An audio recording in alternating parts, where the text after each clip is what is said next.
आज मैंने फिर एक आरआरबी क्लर्क प्री 2019 में रीजनिंग का आया हुआ एक क्वेश्चन लिया है। तो आइए इसको सॉल्व करते हैं। क्या दिया है कि there are 10 person ABCDEFGHI and J are sitting into parallel row containing 5 people in each row in such a way that there is an equal distance between adjacent person. Therefore, in a given sitting arrangement, each member seated in a row faces another member of the other row. यहाँ से यहाँ तक पढ़ने पे हमको ये समझ में आ गया कि ये एक सिटिंग अरेंजमेंट का क्वेश्चन है, जिसमें क्या दिया है कि 10 लोग हैं, उनके नाम ABCD करके J तक हैं, जो कि 2 पैरेलल रो में बैठे हुए हैं और एक रो में 5 पर्सन हैं। ठीक है, और उन पर्सन का जो है वो फेसिंग क्या दिया है, फेसिंग ईच अदर दिया है। देखिए, face another member of the other row, मतलब एक रो में जो पर्सन बैठा है वो दूसरे रो के पर्सन को फेस कर रहा है। जैसे कि यहाँ पे देखिए, जैसे कि ये एक रो हो गया, ये एक रो हो गया। ठीक है, बाय डिफ़ॉल्ट हम लोग क्या मानते हैं कि ये पैरेलल है। तो जब ये पैरेलल है तो ईच अदर का फेसिंग कब होगा, जब एक पर्सन साउथ फेस करेगा और एक पर्सन नॉर्थ फेसिंग करेगा, तब ना ये दोनों एक दूसरे को फेस करेंगे। दोनों पर्सन ना नॉर्थ फेस कर सकते हैं ना दोनों साउथ फेस करते हैं, क्योंकि यहाँ पे क्या दिया है कि इक्वल डिस्टेंस तो हो गया। Therefore in a given sitting each member seated in row face another member of the other row, मतलब इस रो का पर्सन जो है वो इस रो के पर्सन को फेस कर रहा, फेसिंग ईच अदर समझ जाइए। ठीक है, तो देखिए ये हमको समझ में आ गया ना। अब आगे का पढ़ते हैं। आगे क्या दिया है, ये देखिए, ये टोटल में जो है वो यहाँ से यहाँ तक सिर्फ इंफॉर्मेशन ही दिया है कि 10 लोग हैं जो 2 रो में बैठे हैं और दोनों जो है वो एक दूसरे को फेस कर रहे हैं, और क्वेश्चन सिर्फ यही है। बस क्वेश्चन में दम नहीं है, सिर्फ यहाँ तक इतना इंफॉर्मेशन को देकर क्वेश्चन को लेंदी बना दिया गया है। क्वेश्चन क्या दिया है कि A is facing D and diagonal opposite to the E। हम पहले यहाँ तक का हिंट बनाते हैं। देखिए, A इज फेसिंग D, मतलब A और D आमने सामने बैठे होंगे। जैसे ये A है तो इसके ठीक सामने कौन बैठा होगा, D, तभी ना फेसिंग ईच अदर होगा। ठीक है, उसके बाद क्या दिया है, and diagonally opposite to E। अच्छा देखिए, यहाँ पे एंड दिया है ना, तो ये D के लिए नहीं बोला गया है, ये A के लिए बोला है कि A जो है वो E का डायगोनल अपोजिट है। ठीक है, डायगोनल अपोजिट मतलब यही ना, यहाँ पे E होगा। सॉरी थोड़ा सा ऐसे। ठीक है, डायगोनल E होगा, हम ऐसे हिंट बना दिए। देखिए ये मेरा हिंट है। ठीक है, आपको जैसे सुविधा हो आप अपने हिसाब से अब अपना हिंट बना सकते हैं। मेरे हिंट बनाने का तरीका यही है। फिर क्या दिया है, E who is at the right corner of the row. ये भी बता दिया है कि E जो है वो क्या है, राइट कॉर्नर है रो का। ठीक है, इसको लिख लेते हैं, यहाँ पे लिख लेते हैं कि E जो है वो राइट कॉर्नर है, राइट कॉर्नर है। ठीक है, E does not facing south. E south नहीं फेसिंग कर रहा, मतलब E नॉर्थ फेसिंग कर रहा। अच्छा, हमारे यहाँ पे से समझ में आ गया ना कि एक नॉर्थ फेसिंग करेगा, एक साउथ फेसिंग करेगा। ठीक है, तो जो नॉर्थ फेसिंग करता है उसका बाय डिफ़ॉल्ट हम लोग लेफ़्ट इधर लेते हैं और राइट इधर लेते हैं, और जो साउथ फेसिंग करता है, ये हमारा रो, और जो साउथ फेसिंग करता है उसका जो है हम लोग लेफ़्ट इधर लेते हैं और राइट इधर लेते हैं। ठीक है, एक रो में 5 पर्सन हैं, तो 1 2 3 4 5। ठीक है, फिर 1 2 3 4 और ये 5। ठीक है, यहाँ पे जो है ये सबका फेसिंग क्या है, साउथ है।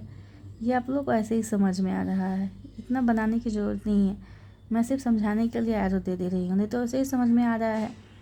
कि कौन सा नॉर्थ फेसिंग है और कौन सा साउथ फेसिंग है, क्योंकि हम लोगों ने लेफ़्ट राइट लिख लिया है। ठीक है, क्या दिया था कि ई डज नॉट फेसिंग साउथ, मतलब ई साउथ फेसिंग नहीं है तो ई इसमें नहीं होगा, ई इसमें ही होगा। अब देखिए कंफर्म इंफॉर्मेशन कैसे मिलता है। ई जो है आपका नॉर्थ फेसिंग है और ई जो है वो राइट कॉर्नर पे है, तो राइट कॉर्नर आपका यही है ना, तो ये ई हमारा कहाँ हो जाएगा, यहाँ पे कंफर्म ई हो गया ना। देखिए, अच्छा ई से आप यहाँ भी कर सकते हो, ई का डायगोनल ए बैठा है, तो ई जब मेरा यहाँ है तो इसका डायगोनल यहीं होगा ना, तो ए यहाँ पे हो जाएगा। ठीक है, अब ए को डी फेस कर रहा है तो डी कहाँ हो जाएगा, डी यहाँ हो जाएगा। इतना तक क्लियर। देखिए उसके बाद क्या दिया है, C is second to the right of B. इसको हिंट बनाना पड़ेगा कि बी के सेकेंड राइट में कौन है, सी है। ठीक है, फिर क्या दिया है, who is not opposite to E. अब बी जो है वो ई के ऑपोजिट नहीं है, B who is not opposite to E, तो अगर ई यहाँ पे है तो बोला है कि बी जो है वो यहाँ पे नहीं होगा। F is second to the left of H. क्या था, हाँ, F is second to the left of H. F जो है वो सेकेंड लेफ्ट है किसके, एच के। ठीक है, G is opposite to I who is second to the right of J. J के सेकेंड राइट में कौन है, I who is second to the right of J. J के सेकेंड राइट में कौन है, आई है। और आई का क्या दिया है, जी इज ऑपोजिट टू आई। आई के ऑपोजिट कौन बैठा है, जी बैठा है। फिर जे का क्या दिया है कि J who is not an immediate neighbour of B. J जो है वो बी का नेबर नहीं है, मतलब बी और जे नेबर नहीं है। फिर क्या दिया है, B is not sitting extreme end of the row. B end पे नहीं होगा तो बी ऑलरेडी इंड पे नहीं होगा। हम लोगों ने ऑलरेडी काट रखा, क्योंकि इंड पे तो यहाँ पे ऑलरेडी 3 बैठे, एक यही ना बचा इंड, यहाँ भी नहीं होगा। I is facing south, I south facing कर रहा, मतलब आई हमारा इस रो में होगा। A is sitting extreme end of the row, A already extreme end पे बैठा है। ख़त्म इन्फॉर्मेशन, यही है। क्वेश्चन भी हमारा आधा सॉल्व भी हो चुका है। अब हम हिंट लेते हैं। देखिए जी और आई से ही शुरू करते हैं, क्योंकि आई इस रो में होगा। जे के फर्स्ट सेकंड राइट में आई है, तो अगर जे यहाँ पे होगा तो फर्स्ट सेकंड राइट में आई हो जाएगा। जे यहाँ पे होगा तो फर्स्ट सेकंड राइट में आई यहाँ पे हो जाएगा। जे के लिए 2 पॉसिबिलिटी है, एक को मैं ऊपर रख कर चेक करूँगी, एक को नीचे।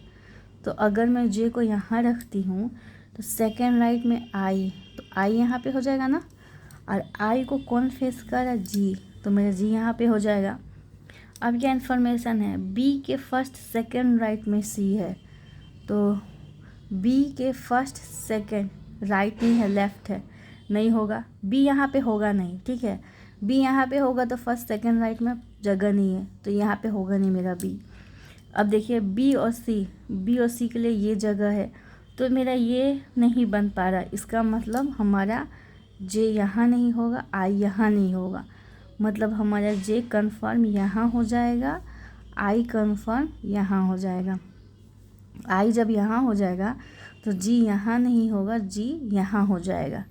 ठीक है, अब क्या बोला है कि बी के फर्स्ट सेकंड राइट में सी है, तो बी यहाँ पे करेंगे तो फर्स्ट सेकंड राइट में सी हो जाएगा।